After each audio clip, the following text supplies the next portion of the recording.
Praise the lord. కొన్ని నిమిషాలు దేవుని వాక్యాన్ని మనం ధ్యానిద్దాం. ఈ రోజున మన ముఖ్య ధ్యానాంశము, आज का अपना मुख्य ध्यानांश, దేవుడు మనకు నెమ్మది దయచేయాలంటే. परमेश्वर अपने को शांति देना है बोले तो। ప్రియమైనటువంటి దేవుని బిడ్డలారా, ఈ లోకంలో చాలామంది నెమ్మది లేకుండా జీవిస్తున్నారు. ये पृथ्वी पे बहुत सारे लोग बिना शांति के जीवित है। కాబట్టి నెమ్మది ఎవరి దగ్గర దొరుకుతుంది?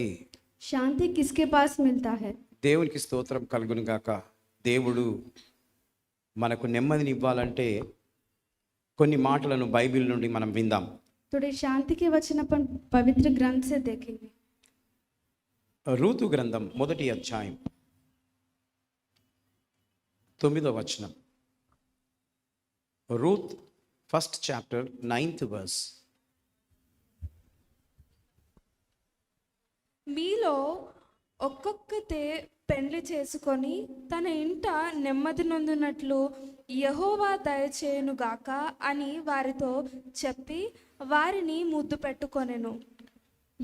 यहोवा यहोवा ऐसा करे कि तुम अपने अपने पिता के घर में विश्राम पाओ।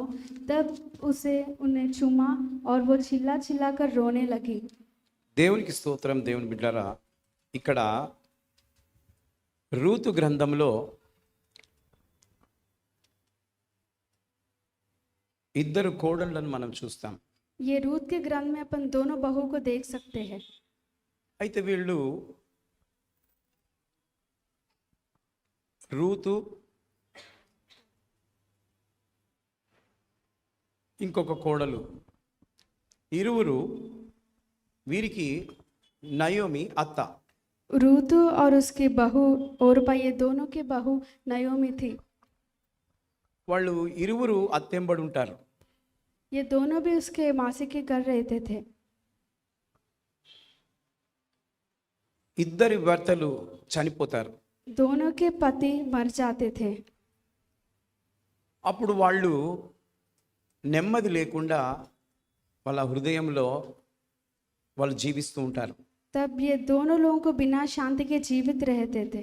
అయితే ఇప్పుడు వీళ్లకు దేవుడు నెమ్మదినివ్వాలి. अब परमेश्वर इन लोगों को शांति देना है। కాబట్టి నయోమి వారిని ఈ విధంగా దీవిస్తూ ఉంది. तो नयोमी उन लोगों को इस तरह आशीर्वाद दे रही थी, నెమ్మది నొందునట్లు యెహోవా దయచేయును గాక. आपको परमेश्वर शांति दे जैसा वो करे। నిజమే దేవుని బిడ్డలారా, ఎవరైతే మరి భర్తలను పోగొట్టుకుంటారో जो कोई उसके पत्नी को खो जाते हैं, వాళ్ళు ఎంతో బాధపడుతూ ఉంటారు. वो लोग बहुत दुख आते हैं।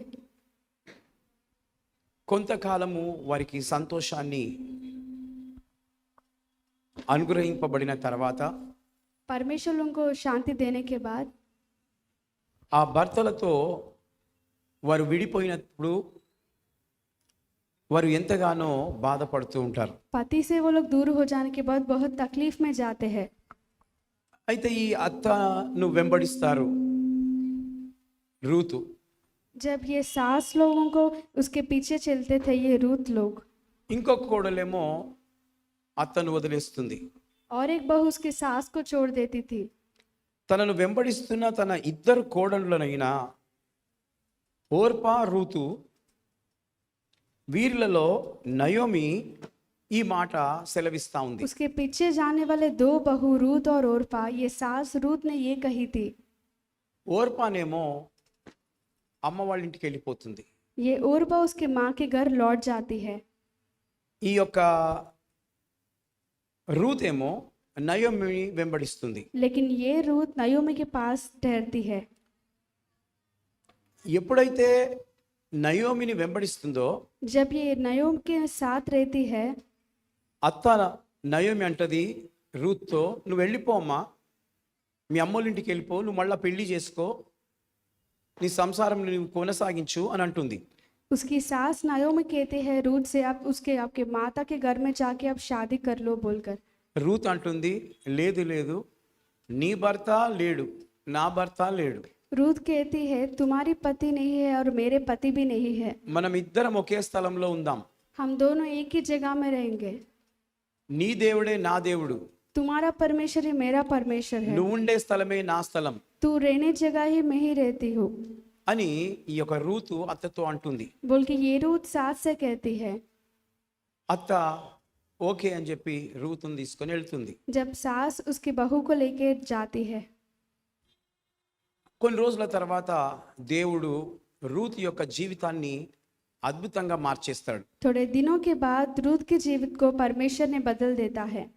బైబిల్ గ్రంథంలో కొన్ని నిమిషాలు మనం ధ్యానించినట్లయితే पवित्र ग्रंथ में अपन ध्यान करें तो కీర్తనల గ్రంథం 119వ అధ్యాయం 50వ వచనం, సామ్స్ 119 50th verse.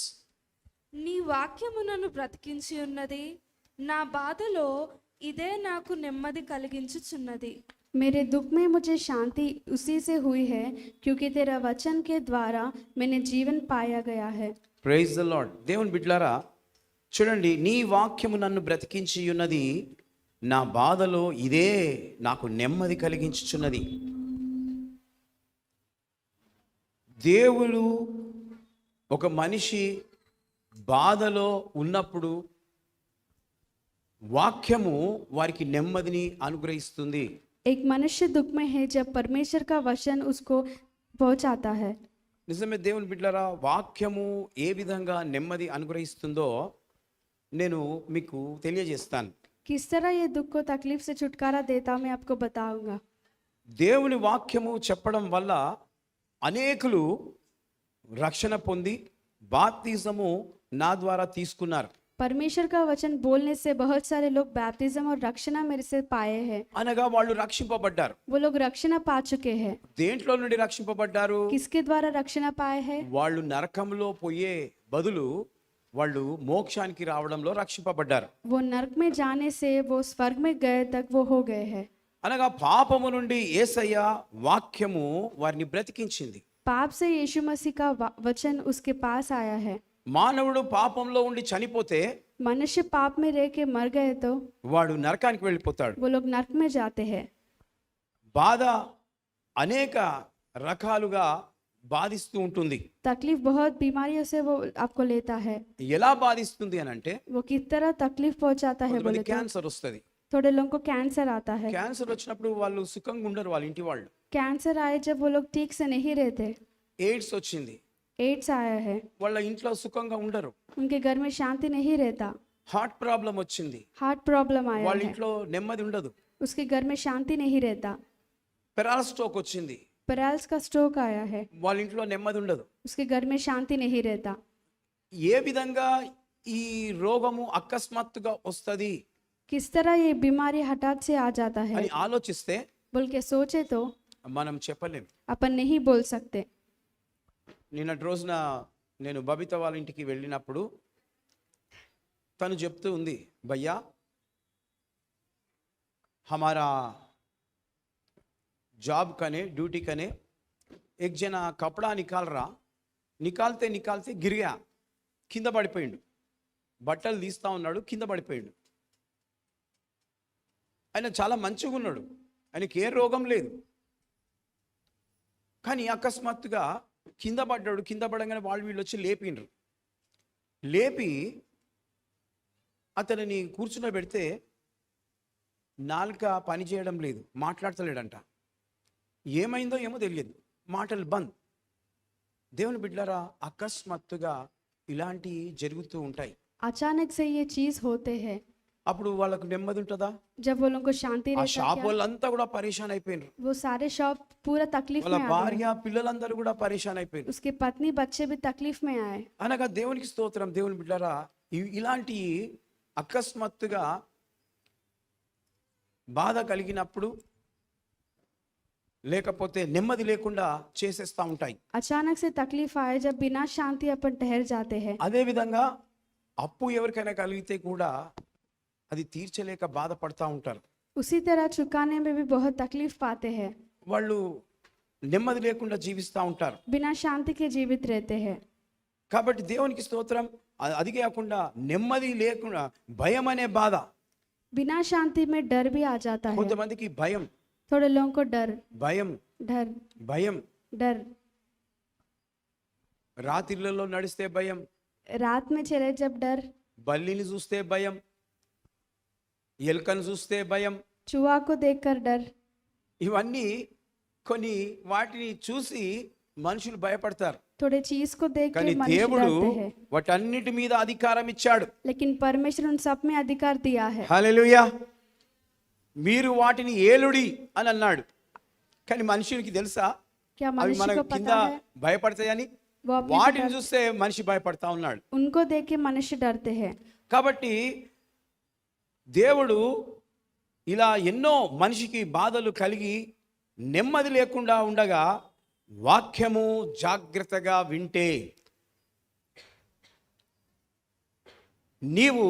నీకు నెమ్మది దేవుడు ఇస్తాడు. आप वचन ठीक से सुने तो परमेश्वर आपको शांति देता है। ఏం వింటే? क्या सुने तो? వాక్యం వింటే. वचन सुनकर। ఎందుకంటే వాక్యము నిన్ను బ్రతికించును అని వాక్యంలో మనం చదువుకున్నాం. నీ వాక్యము నన్ను బ్రతికించి ఉన్నది అని అంటున్నాడు దావీదు. तुम्हारा वचन मुझे बचाया है बोल के कहता है। కాబట్టి దేవుని బిడ్డలారా, దేవుని వాక్యం ఎవరైతే జాగ్రత్తగా వింటారో जो कोई परमेश्वर का वचन ध्यान से सुनते వాళ్లకు हैं, నెమ్మదిని దేవుడిస్తాడు. उन लोगों को परमेश्वर शांति देता है, వాళ్ళకు బాధను దూరం చేస్తాడు. उनके तकलीफ को दूर कर देता है। వాక్యం వింటూ ఉంటే ధైర్యం వస్తుంది. वचन सुनते हुए धैर्य आता है। కాబట్టి ధైర్యము చెడిన వారు దేవుని వాక్యాన్ని వింటే ధైర్యం వచ్చేస్తుంది. बिना धैर्य वालों को वचन सुनकर धैर्य आ जाता है। కాబట్టి దేవునికి స్తోత్రం కలుగును గాక. నిన్నటి రోజున ఒక సంఘటన జరిగింది. कल के दिन एक चीज हुआ था। అంటే నెమ్మది లేకుండా మనుషులకు ఎలాంటి బాధలు వస్తాయో దాని విషయం చెప్తూ ఈ మాట చెప్తూ ఉన్నాను. बिना शांति के किस रीति होता है ये थोड़े वचन कहता हूँ। ఒకరింటికి వెళ్ళాను నేను एक घर को मैं गया हूँ ప్రార్థన చేయడానికి. विनती करने के लिए। వెళ్ళినప్పుడు అతనికి 3 బిడ్డలు, उनको 3 बच्चे थे। ఔరత్ బచ్చే. కాబట్టి దేవునికి స్తోత్రం. అక్కడ వాళ్ళందరికీ ప్రార్థన చేశాను. ప్రార్థన చేసిన తర్వాత ఆ రెండో పాపను చూసి నేను పెద్ద పాప అనుకున్నా. वो दूसरी बच्ची को देखकर बड़ी बेटी समझी। పెద్ద ఆమెనా ఈమె అంటే, కాదు బ్రదర్, రెండో ఆమె మూడో ఆమె అని అన్నారు. సరే పెద్ద ఆమె ఎక్కడ పోయింది అని అన్నా. ఆమె ఊరికి పోయింది అని నా దగ్గర అబద్ధం చెప్పలేకపోతా ఉన్నారు. बड़ी बेटी गांव में गए बोल के मेरे साथ झूठ बोल అబద్ధము रहे थे। చెప్పలేకపోతా ఉన్నారు. वो लोग झूठ नहीं बोल सक रहे నేనన్నా थे। ఏమైంది? मैं पूछा क्या हुआ, ఏమో తడబడతా ఉన్నారు. क्या हो गया? అనవరకు, పాస్టర్ గారు మీ దగ్గర అబద్ధం చెప్పలేకపోతున్నాం పాస్టర్ గారు. आपके पास झूठ नहीं बोल सक रहे, సత్యాన్ని చెప్పు, सच बोलो, సత్యాన్ని చెప్పు सच बोलो। అనేసరికి పాపము వాళ్ళు ఏడుస్తా ఉన్నారు. वो लोग बहुत रो रहे थे, ఏడుస్తా ఉన్నారు. बहुत रो रहे थे। అప్పటికే నాకు అర్థమైపోయింది వాళ్ళ బాధ ఏందో. जब भी मैं समझ गया तो उनका ఆ तकलीफ। పాప 17-18 సంవత్సరాలు ఒక అబ్బాయితో వెళ్ళిపోయిందట. वो बेटी 18 की थी, एक लड़का के साथ भाग गई। మా సిగ్గుపోతున్నది ఈ గల్లీలా. हम लोग शर्मा रहे ये गली पर। వాళ్లకు నేను ఎన్నోసార్లు చర్చికి రండి అని దగ్గర 6-7 నెలల నుంచి చెప్తున్నాను. उन लोगों को बहुत बार मैं बोला कि भवन में आओ बोल। దేవుని మాటలు వింటే परमेश्वर के वचन को सुने तो ఆ బిడ్డలు పాపం చేయకపోతుండే, తప్పు చేయకపోతుండే. वो बेटियां गलती से बच जाते थे। వాళ్ళు ఎక్కడెక్కడో పోతున్నారు, ఎక్కడెక్కడో తిరుగుతున్నారు. वो लोग किधर किधर की भाग रहे थे। ఆ పాప తప్పు చేసేంత వరకు తెలియదు. वो लड़की गलत करने जब नहीं पता, మాకు నెమ్మది లేదు वो పాస్టర్ लोगों గారు, को शांति नहीं నెమ్మది है, లేదు పాస్టర్ గారు, మాకు బాధ మిగిలింది बहुत तकलीफ అని आया है। బాధపడతా ఉన్నారు.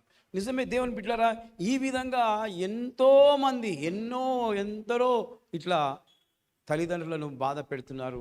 కొన్ని రోజులకు వారు ఎంజాయ్ అని తిరుగుతుండొచ్చు, కానీ వాళ్లకు కూడా ఆ బాధ. కొంతమంది సంసారం చేస్తున్నారు, విడిపోతున్నారు, చంపుకుంటున్నారు.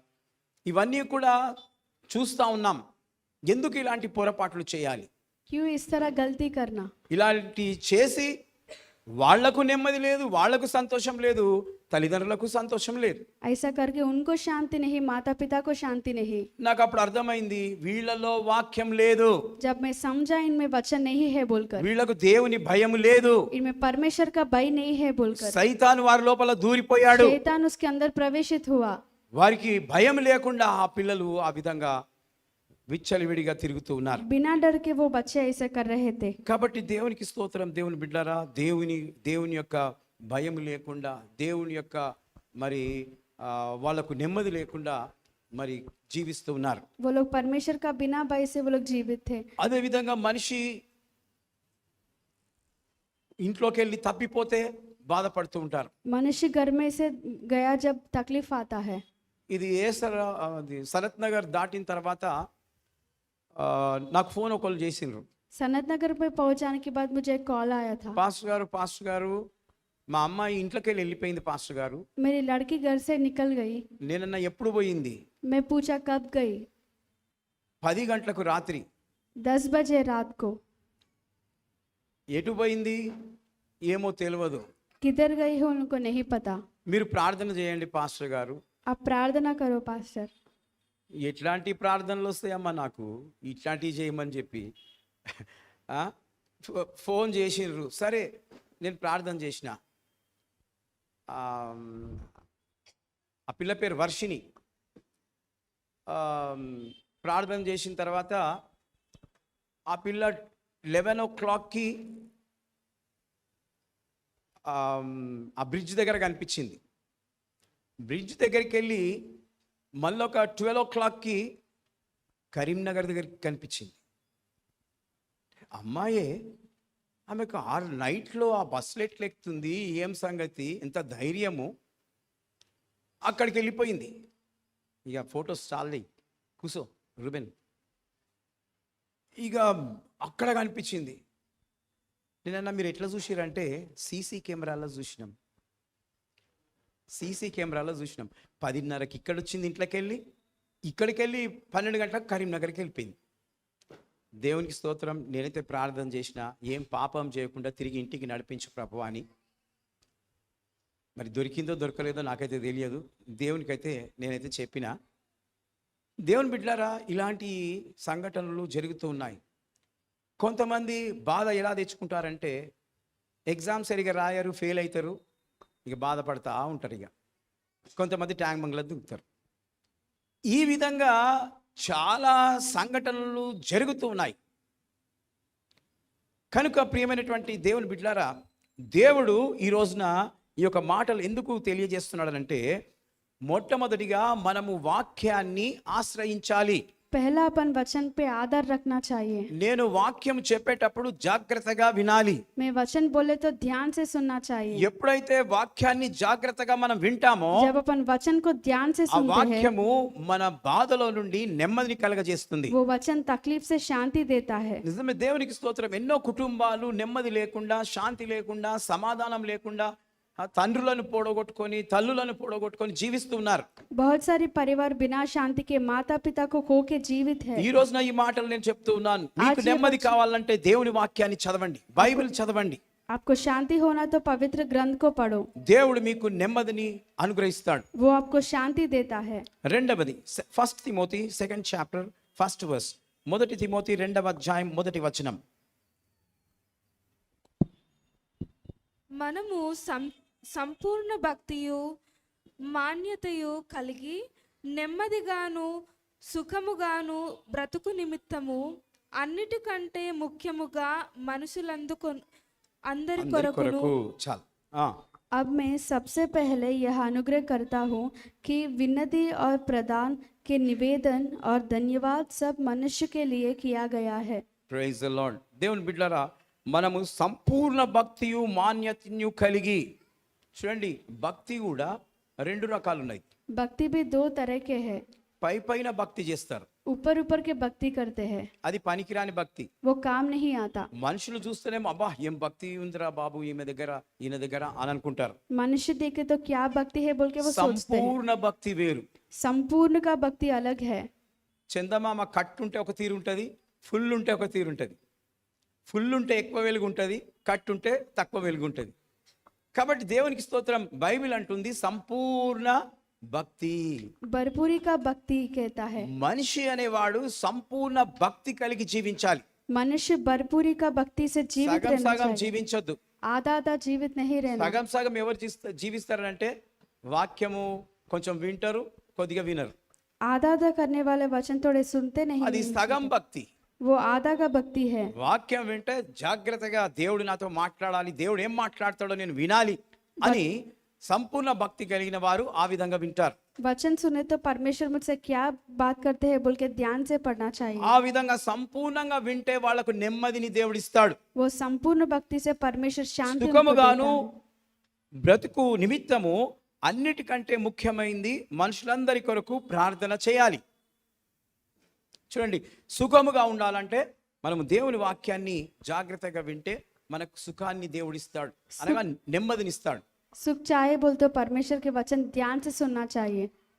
మనము ఎక్కువ రోజులు బ్రతకాలంటే, अपन ज्यादा दिन तक जीवित रहना है చూడండి बोले అందరు జాగ్రత్తగా వినండి, మనం ఎక్కువ రోజులు బ్రతకాలంటే अपन ज्यादा दिन तक जीवित रहना है बोले మనము అందరి కొరకు ప్రార్థన చేయాలి. अपन सभी के बारे में विनती करना चाहिए। అందరి కొరకు ప్రార్థన చేయాలి. सभी के लिए विनती करना चाहिए। ఎవరెవరి కొరకు చేయాలో తెలుసా? किस किसी के बारे में అమ్మ करना చదవమ్మ, चाहिए దాని- దాని కిందనే రాజుల కొరకును రాజుల కొరకును, అధికారుల అందరి కొరకును అధికారులు అందరి కొరకును, విజ్ఞాపనములను ప్రార్థనలను యాచనలను కృతజ్ఞతాస్తుతులను చేయవలనని హెచ్చరించుచున్నాను. Praise the lord. Hallelujah, hallelujah. ఎవరెవరికి చేయాలంట? రాజుల కొరకు, राजाओं के बारे में, అధికారులందరి కొరకు. सारे अधिकारी के बारे में। అంటే అధికారుల కొరకు అంటే ఎవరి కొరకు? వాటర్ డిపార్ట్మెంట్ వాళ్ళ కొరకు, ఎలక్ట్రిక్ డిపార్ట్మెంట్ వాళ్ళ కొరకు, పోలీస్ డిపార్ట్మెంట్ వాళ్ళ కొరకు, ఇంజనీర్స్ కొరకు, ఇంకా ఇతర ఎమ్మెల్యేస్, మినిస్టర్స్, వీళ్ళందరి కొరకు కూడా మనం ప్రార్థన చేయాలి. ఎప్పుడు చేయాలి? పాస్టర్ గారు చేయమన్నప్పుడు ఒక్కసారి చేయాలి అంతే, అయిన తర్వాత మర్చిపోవాలి వాళ్ళ గురించి కదా. లేదు లేదు, మనం ఎక్కువ రోజులు బ్రతకాలంటే వాళ్ళందరి గురించి రెగ్యులర్గా చేయాలి. హల్లెలూయా. రెగ్యులర్గా మనం చేస్తూ ఉండాలి మీ సొంత ప్రార్థనలలో. అప్పుడు మనకు దేవుడు సుఖాన్ని ఇస్తాడట. వాళ్ళ గురించి మనం ప్రార్థన చేస్తే మనకు సుఖాన్ని ఇస్తాడు. మరి దేవుని సేవకుల గురించి కూడా చేయాలి ప్రార్థన. परमेश्वर के सेवक के बारे में भी विनती करना కాబట్టి चाहिए। ఈ విధంగా మరి ప్రార్థన చేసినట్లయితే దేవుడు గొప్ప కార్యాలు చేస్తాడు. इस तरह प्रार्थना करे तो परमेश्वर अद्भुत कार्य करता है। నిజమే దేవుని బిడ్డలారా, దేవుడు నేను ప్రార్థనలు చేస్తే ఎన్నో గొప్ప కార్యాలు దేవుడు చేశాడు. मैं प्रार्थना करे तो बहुत अद्भुत कार्य उसने किया। అందుకే ఈ మాటలు మీతో పంచుకోగలుగుతూ ఉన్నాను. इसलिए ये वचन मैं से कहता हूँ। విచిత్రమైన మనుషులు నాకు ప్రార్థన చేయమని కోరుతూ ఉంటారు. बहुत विचित्र मनुष्य मेरे पास आके विनती ఈ कराते हैं। లోకంలో ఎన్ని కష్టాలు మనుషులను పట్టి పీడిస్తున్నాయో వాళ్ళందరూ కూడా నన్ను వాటి కొరకు ప్రార్థన చేయమంటారు. ये धरती में सारे तकलीफ को लेके आकर मेरे से विनती कराते हैं। నేను దేవునితో అంట, ఏంది ప్రభువా, నేనేమో చేసేది నీ పని, నువ్వు వాళ్ళ గురించి చేయి ప్రార్థన, వీళ్ళ గురించి చేయి ప్రార్థన, వీళ్ళ గురించి చేయి ప్రార్థన, నాకు ఇదంతా రిస్క్ పెడుతున్నావు అంటే ఆ రిస్క్ను భరించే శక్తి నీ దగ్గర ఉన్నది. హల్లెలూయా. అందుకే నీకు ఇస్తున్నా బాధ్యత. కాలిరిగితే ప్రార్థన చేయాలా, కాలిపోతే ప్రార్థన చేయాలా, యాక్సిడెంట్ అయితే ప్రార్థన చేయాలా, అంత మెంటల్గా ఉంటే ప్రార్థన చేయాలా. ఓర్చుకుంటా వచ్చి కూర్చుంటారు మన చర్చిలో మెంటల్ వాళ్ళు, అంత పిచ్చికి చేస్తుంటారు. ఇంకా ఓర్చుకుంటా వాళ్ళు బాగా కావాలని. హల్లెలూయా. వేరే పాస్టర్లకు ఉండదు ఈ బాధ్యత. పాయిజన్ తాగితే ప్రార్థన చేస్తా, ఊరేసుకుంటే ప్రార్థన చేస్తా. మళ్ళీ వేరే పాస్టర్లకు చెప్పరేందమ్మా మీరు అంటే, పాస్టర్ గారు మీరే వస్తారు ఏ రాత్రి కానీ ఏ పగలు కానీ. వేరే పాస్టర్లు రావాలంటే భయపడిపోతారు. కాలబెట్టుకొని ఇట్లా నడిస్తే ఉరికిపోతాడు పాస్టర్. నేను దగ్గరికి పోతా ఐ సైతానా అనేసి. కాబట్టి దేవునికి మహిమ కలుగును గాక. ఇప్పుడు ఒక కొత్త కేసు వస్తుంది మైసమ్మ. ఇక్కడికి వెళ్ళి కరీంనగర్కి వెళ్ళి నాకు ఫోటో పంపించారు. ఇక ఊగుతా ఉంది అంతా పిచ్చిగా. నేనన్నా వాళ్ళు పాపము డబ్బులు బాగా ఖర్చు పెట్టిరు డాక్టర్స్ దగ్గర తిరిగి. నేనన్నా ఇక్కడికి రండి, నేను ప్రార్థన చేస్తా, యేసయ్య బాగా చేస్తాడు. 10 రూపాయల కొబ్బరి నూనె బాటిల్ తీసుకురండి, నేను ప్రార్థన చేస్తా, యేసయ్య స్వస్థపరుస్తాడని చెప్పినాను. కాబట్టి దేవునికి స్తోత్రం. దేవుని బిడ్డలారా, దేవుడు స్వస్థపరిచే దేవుడు. హల్లెలూయా. దేవుడు అద్భుతాలను చేసే దేవుడు. परमेश्वर आश्चर्य कार्य करता है। కాబట్టి దేవునికి స్తోత్రం. వాళ్ళు ఏం చేసిరంట, మంత్రాల దగ్గర తీసుకుపోయినరంట. మంత్రగాని దగ్గర తీసుకుపోగానే వాడాలంట, ఒక మేక తీసుకురా, ఒక కోడి తీసుకురా, జీడి గింజలు తీసుకురా, నిమ్మకాయలు తీసుకురా, అరే ఇప్పుడే మాకు 2-3 లక్షలు ఖర్చు అయిపోయినాయి, మళ్ళీ ఇవన్నీ ఏం పెట్టిండ్రా నాయన అని వాళ్ళు నాకు ఫోన్ చేస్తే, నేను ఇక్కడ పోకండి, ఒక పైసా ఖర్చు పెట్టకండి, మీరు ఇక్కడికి రండి, నేను ప్రార్థన చేస్తా. ఆమెకు సైతాన్ శక్తి పట్టింది. ఆ పాపకు 17 సంవత్సరాలే, కాలేజీలో హాస్టల్లో ఉంటుంది. పాపము అన్న చూసుకుంటుండు చెల్లెను. కాబట్టి దేవునికి స్తోత్రం. ప్రార్థన ద్వారా అనేక గొప్ప కార్యాలు దేవుడు చేస్తాడు. ప్రార్థన ద్వారా అనేక అద్భుతాలను దేవుడు చేస్తాడు. प्रार्थना के विषय में बहुत कार्य वो करता है। మనిషికి ఎప్పుడు ఏ ఆపద వస్తుందో మనము చెప్పలేము. मनुष्य को कब क्या तकलीफ आता नहीं అదే बता వారస్ కూడా పోయి ప్రార్థన చేయకపోయినా, ఈ బాగలింగంపల్లి క్రాస్ రోడ్ దగ్గర ఇద్దరు వెహికల్ మీద పోతుంటారు, సెంటరింగ్ పని చేస్తారు.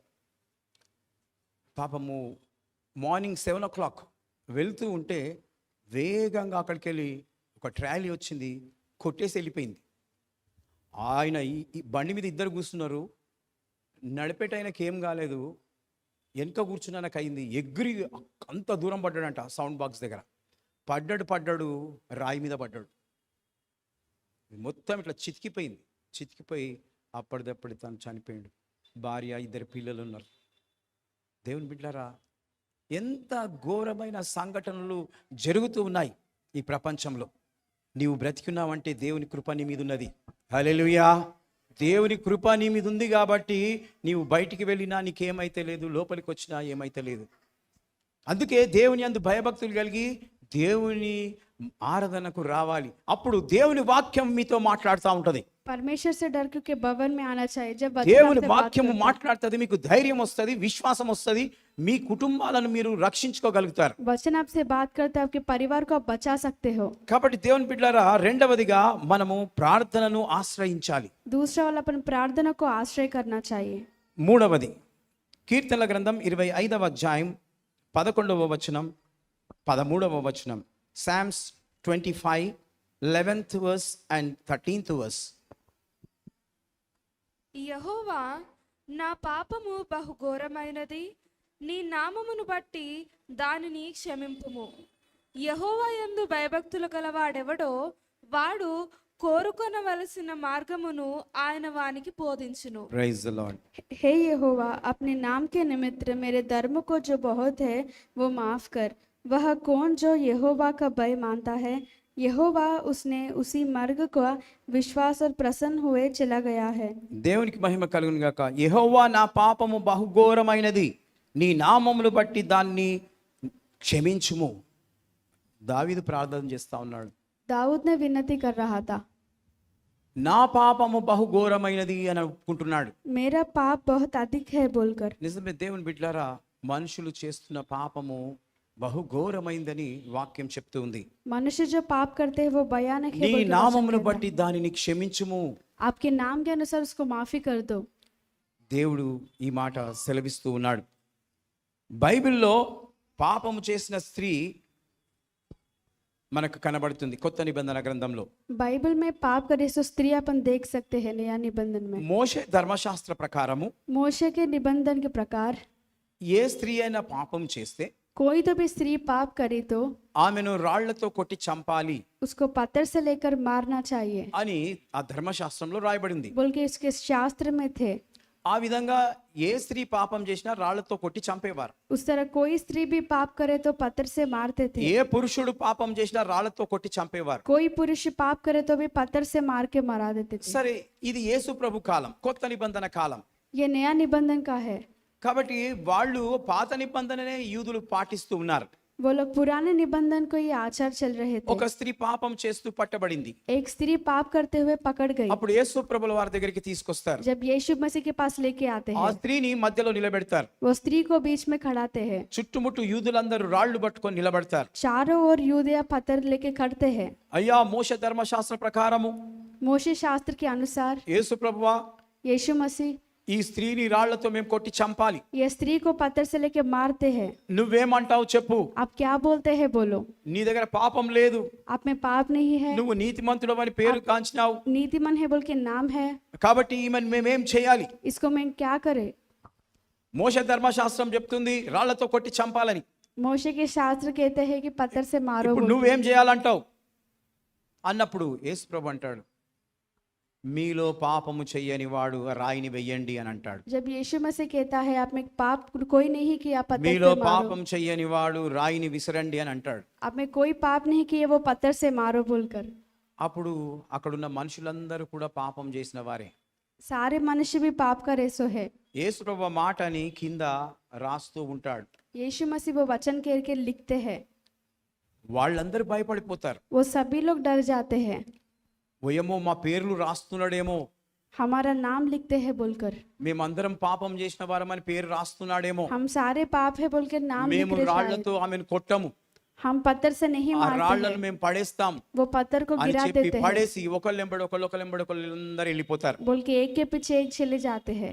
ఆ స్త్రీ ఒంటరిగా నిలబడి ఉంటుంది. वो स्त्री अकेली रहती है। అప్పుడు యేసు ప్రభు వారు తలెత్తి ఆమెను చూస్తాడు. जब यीशु मसीह सर उठाकर उसको देखते हैं, అమ్మా, నీ పాపంలో నేను క్షమిస్తున్నాను, तुम्हारे पाप को मैं माफ कर दिया ఇక हूँ, మీదట నీవు పాపము చెయ్యకు, आप पाप मत करो, వెళ్ళు అని అంటాడు. आप जाओ बोल के कहता है। ఆ మాట ఆమె విని ఆమె మనసును మార్చుకొని ఆమె చేస్తున్న పాపమును విడిచిపెట్టి క్రీస్తు కొరకు సాక్షిగా జీవించింది. वो वचन वो सुनकर पाप को छोड़ के यीशु मसीह के लिए वो जीवित थी। కనుక ప్రియమైనటువంటి దేవుని బిడ్డలారా, ఈ రోజు పాపము చేస్తున్న వారి కొరకై నేను ఈ మాట సెలవిస్తూ ఉన్నాను. आज पाप करने वालों को ये वचन कहता हूँ, నీకు ఈ పాపము చాలా గొప్పదిగా కనబడుతుండొచ్చు. ये पाप आपको अधिक दिखता है शायद, ఈ పాపము నుండి నన్ను ఎవరైనా విడిపిస్తారా అని నీవు అనుకోవచ్చు. ये पाप से छुटकारा कोई तो भी लाते हैं शायद। యేసయ్య చేతులు చాపి నిన్ను పిలుస్తూ ఉన్నాడు. यीशु मसीह हाथ थाम कर बुलाता నా है, కుమారి, నా కుమారుడా, मेरे पुत्र पुत्री आओ, నేనే నీ పాపములను క్షమించు దేవుడను. मैं ही तुम्हारा पाप को क्षमा करने నీ वाला हूँ, పాపాలు క్షమించబడతాయి. तुम्हारा पाप क्षमापन నీవు देता కూడా हूँ। పాపం జోలికి వెళ్ళకు. आप पाप के पास मत जाओ, యేసు రక్తమందు నీవు కడగబడు. यीशु मसीह के लहू से बहाओ, ఆయన నీ పాపములను జ్ఞాపకం చేసుకోడు. वो आपके पाप को याद नहीं ఎందుకంటే करता, ఆయన రాజులకు రాజు, वो राजाओं का राज ఆయన है, సృష్టికర్త. ये सृष्टि का నీ करता है, కొరకు ప్రాణం పెట్టిన పాపం లేని దేవుడు. आपके लिए जान लगाए ఆయన वाला पाप, రక్తంలో పరిశుద్ధత ఉన్నది. उसके लहू में बहुत पवित्रता జంతువులను है, కోస్తే నీ పాపం పోదు. जानवरों को मारे तो पाप ఆ नहीं రక్తం जाता, ద్వారా పాప క్షమాపణ నీకు లేదు. वो लहू से पाप क्षमापन नहीं ఈ రోజు है। దేవుడు ఈ మాటలు నీతో మాట్లాడుతున్నాడు. आज परमेश्वर ये वचन से बात ఈ करता రోజే है, నీ మనసు మార్చుకో. आज ही आपका मन बदलो, ప్రభువునకు నీ హృదయాన్ని సమర్పించు. परमेश्वर का हृदय समर्पण करो। దేవునికి స్తోత్రం. దేవుని బిడ్డలారా, ఆ విధంగా మరి నిజమే అన్ని రకాలైన పాపాలు జరుగుతున్నాయి ఈ లోకంలో. पृथ्वी पे बहुत तरह के पाप चलते हैं। ఈరోజు నీవు కూడా ఏదైనా పాపంలో చిక్కుకున్నావా? आज आप भी कुछ किसके पाप में है क्या? దేవుడు ఈ రోజు నిన్ను అడుగుతూ ఉన్నాడు. परमेश्वर आपसे पूछता है, యవనుడవైనా, వృద్ధుడవైనా, आप युवक हो तो भी, నడిప్రాయం గలవారైనా ప్రతి ఒక్కరూ పాపము చేస్తూ ఉన్నారు. हर एक लोग भी पाप करते हैं। కాబట్టి గుడ్డోళ్ళు పాపం చేస్తున్నారు, మూగోళ్ళు పాపం చేస్తున్నారు, చెవిటోళ్ళు పాపం చేస్తున్నారు, కళ్ళు లేనోళ్ళు కూడా పాపం చేస్తున్నారు. अंधे बहरे लोग सारे लोग भी पाप कर रहे हैं। అనుకుంటాం ఎవరు చేస్తలేరని, అందరు చేస్తున్నారు. समझ से है कोई नहीं, लेकिन सभी కాబట్టి लोग करते हैं। దేవుడు ఈ రోజున నిన్ను పాపము చేయకు, విడిచిపెట్టు, నీ పాపములను క్షమిస్తానని అంటూ ఉన్నాడు. पाप को छोड़ दो, मैं माफ करूंगा बोल के वो कहता है। దేవునికి మహిమ కలుగును గాక. పరలోకం దొరకాలంటే నీలో పరిశుద్ధత ఉండాలి. स्वर्ग चाहिए बोलते हमें पवित्र रहना चाहिए। పరిశుద్ధత దేవుడు ఇస్తాడు, पवित्रता परमेश्वर आपको కానీ देता దాన్ని है, కాపాడుకోవాలి. लेकिन उसको बचाना चाहिए। పరిశుద్ధత నీకు ఇచ్చినప్పుడు पवित्रता आपको दिए నీవు जब, దాన్ని కాపాడుకోవాలి. वो उसको आप रखना चाहिए। 13వ వచనం, 13th verse. అతని ప్రాణము నెమ్మదిగా ఉండును, అతని సంతానము భూమి స్వాతంత్రించుకొనును. वह कुशल के टीक रहेगा और उसका वर्ष पृथ्वी का अधिकारी होगा। చూడండి, ఎవరి పాపములైతే క్షమించబడుతుందో जिस किसी का पाप क्षमापन होता है, అప్పుడు వాళ్ళకు నెమ్మది కలుగుతుంది. वो लोगों को शांति जब आता है, వాళ్ళకు నెమ్మది కలుగుతుంది. वो लोगों को शांति आता है। అతని సంతానము భూమిని స్వతంత్రించుకొనును. उसका वर्ष उसके पृथ्वी पर अधिकारी చూడండి, रहेगा। భూమి మీద వారి పిల్లలు సంతోషంగా ఉంటారు. पृथ्वी पर उसके बच्चे खुशी से रहते हैं।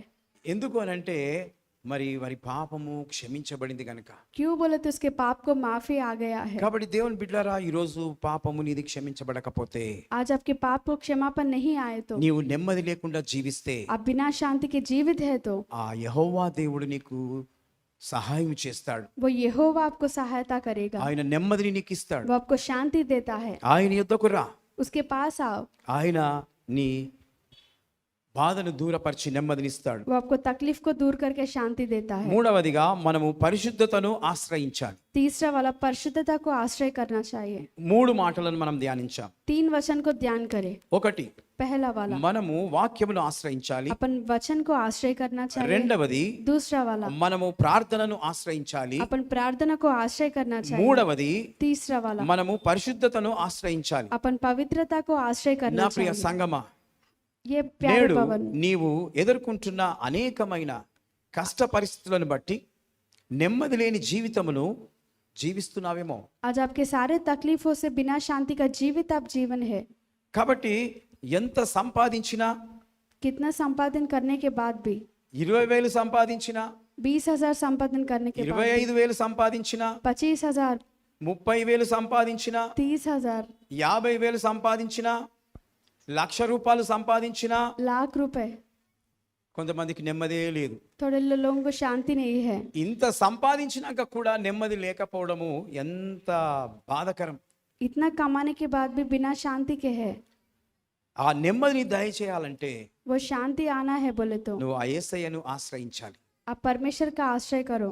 దేవుడి నుండి తొలగిపోకూడదు.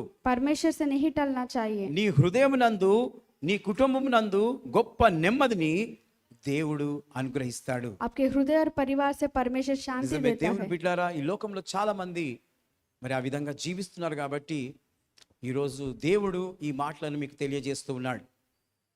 మీకు నెమ్మది కావాలనంటే, మీ బాధ మీ నుండి దూరం కావాలనంటే ఆ యేసు ప్రభుల వారిని ఆశ్రయించండి. దేవుడు మీకు నెమ్మదిని అనుగ్రహిస్తాడు. దేవుడు ఈ మాటలు దీవించి ఆశీర్వదించును గాక. May God bless you.